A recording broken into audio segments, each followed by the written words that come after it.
Right now, as you watch this, there are more chickens alive on Earth than any other bird in history. 35 billion. Not 35 million, not 3,500 million. 35 billion living chickens, enough to give every single human being on the planet 4 chickens each, and still have billions left over. They outnumber us 3 to 1.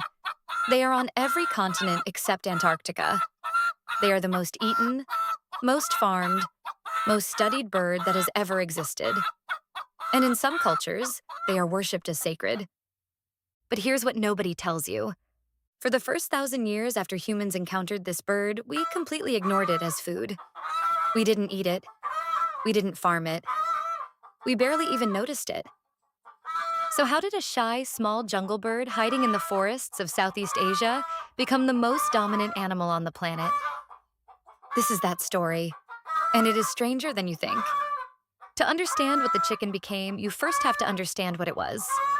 Go back 8 to 10,000 years, deep in the tropical rainforests of South and Southeast Asia, in what is now Thailand, Vietnam, southern China, and parts of India.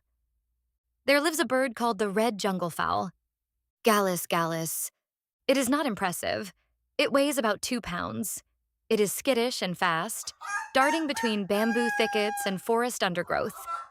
It scratches at the soil for seeds and insects. When threatened, it runs. When cornered, it fights with the small spurs on its legs.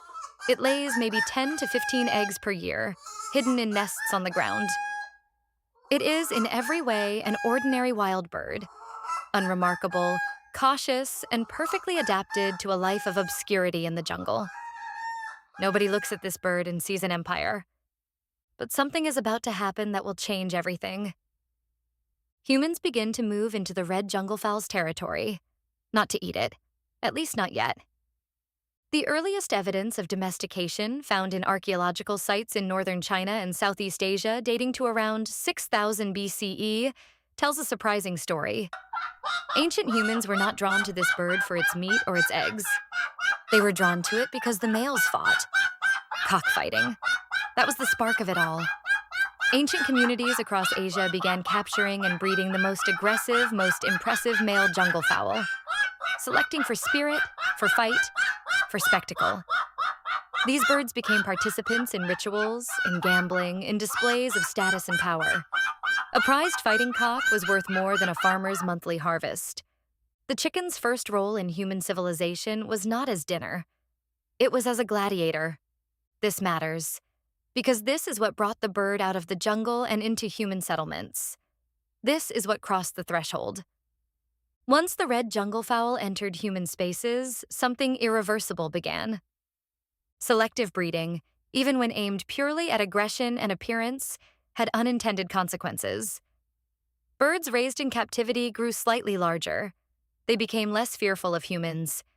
And crucially, separated from the rhythms of the wild, some hens began laying eggs more frequently. The chicken was changing. It was leaving its ordinary world and entering a new one, the world of human civilization. And it could never go back. From Southeast Asia, the domesticated chicken spread with remarkable speed. By 2000 BCE, it had reached South Asia. By 1500 BCE, it was in the Middle East. Egyptian records from around 1400 BCE mention it as a rare and exotic animal. Pharaohs received them as gifts. The ancient Egyptians were so fascinated by chickens that they invented the world's first egg incubators. Massive mud brick ovens that could hatch thousands of eggs at once, operated by professional hatchers who kept the fire temperatures by feel alone. Still, for most of this period, the chicken was a luxury, a curiosity, a symbol of status. In ancient Rome, chickens were used as oracles. Before a major military decision, priests called polarii would offer grain to sacred chickens. If the chickens ate eagerly, the omen was good. If they refused, the battle was called off.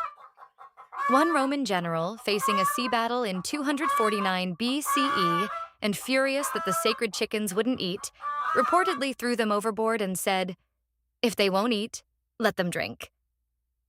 He lost the battle catastrophically. The chicken was powerful long before it was common. But the chicken's rise was not without obstacles. For thousands of years, cultural taboos held it back. In many parts of the ancient world, chickens were considered spiritually significant, too sacred to eat casually. The ancient Britons, when Julius Caesar arrived in 55 BCE, kept chickens but reportedly refused to eat them. They were companions and omens, not food. In parts of Africa and the Middle East, similar taboos existed. Hens in particular were often protected, seen as life-givers rather than food sources. And there was a practical problem. The wild red junglefowl was a small, lean bird. There wasn't much meat on it.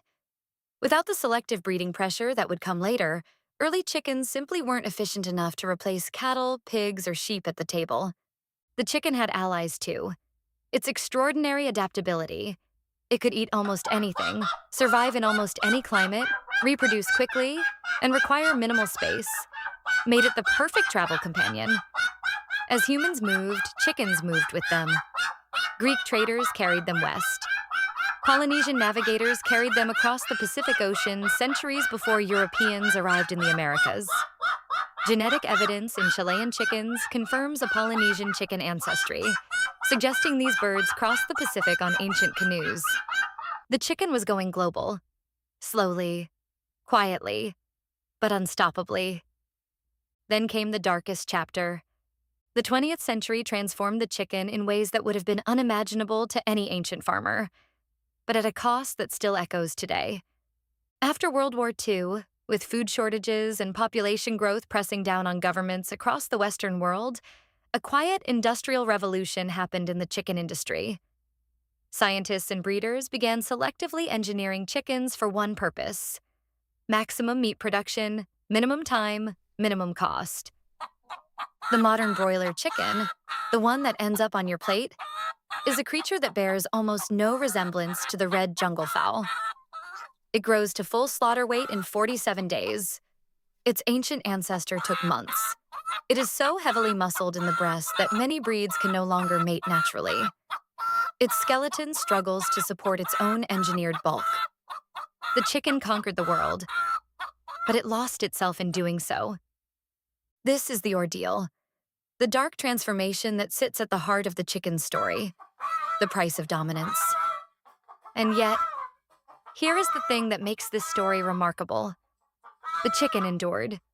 Despite everything, it remains the most successful bird in the history of life on Earth. Not just in numbers, but in reach, in cultural weight, in the sheer scale of its footprint on human civilization. Consider this. Scientists studying the geological record of the future, what future geologists will find when they dig through the layers of rock created by our era, say that the bones of broiler chickens will be one of the defining markers of the Anthropocene, the age of humans. More chicken bones, in more places than any other animal. The chicken's skeleton will literally be embedded in the history of our planet. 35 billion alive at any one moment, over 70 billion slaughtered every single year. The red junglefowl, that shy 2-pound bird scratching in a Thai forest 8,000 years ago, did not just survive contact with humanity. It multiplied beyond all reckoning. It became our shadow, our most intimate animal companion, whether we acknowledge it or not. It crossed the threshold. It survived the ordeal. And it returned. Not to the jungle, but to every corner of the earth. The next time you see a chicken, in a field, on a menu, or in a cage at a market, remember what it came from. A small, forgotten bird in a Southeast Asian forest, first captured not for food, but for sport.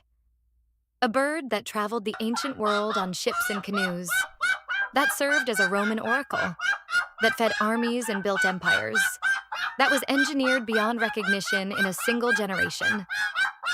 The chicken's journey from wild jungle bird to global ruler took 8,000 years, and it's not over. If this story surprised you, share it with someone who thinks they know everything about chickens. They don't. And if you want to know which other ordinary animal secretly changed the course of human history, that video is right here.